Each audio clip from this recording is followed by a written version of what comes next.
ওগো মালিক, তুমি ছাড়া তো আমাদের আর কেউ নাই, তুমি ছাড়া তো আমার আর কেউ নাই।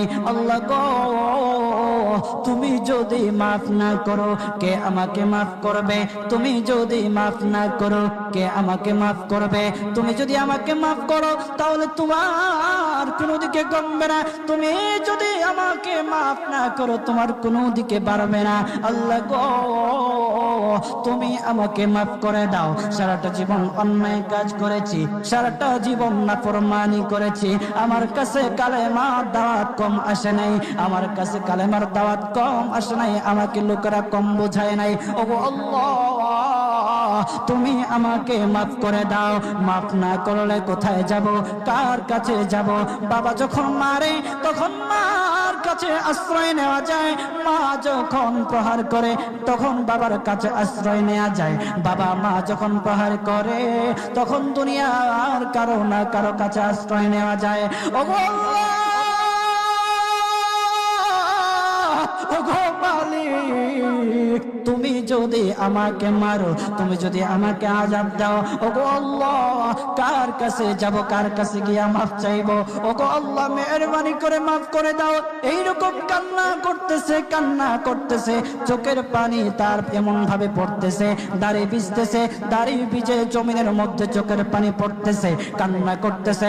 বান্দাটা কান্না করতে করতে করতে করতে আমার আল্লাহর কাছে এমন গ্রহণযোগ্যতা অর্জন করেছে, মহান আল্লাহ রাব্বুল আলামিন তার ডাকে সাড়া দিয়া তার জিন্দেগির সব গুনাহ মাফ করে দিয়েছেন।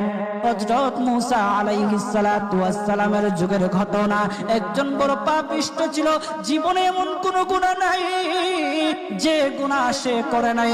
তার গুনার প্রতি অতিষ্ঠ হইয়া, মানুষ তার গুনার প্রতি অতিষ্ঠ হইয়া, গ্রামের লোকেরা তাকে হাত পা বেঁধে জঙ্গলের মধ্যে ফেলে দিয়ে আসে।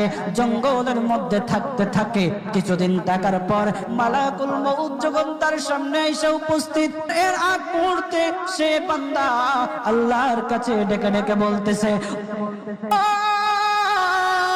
ওগো মালিক, তুমি ছাড়া তো আমাদের আর কেউ নাই, তুমি ছাড়া তো আমার আর কেউ নাই।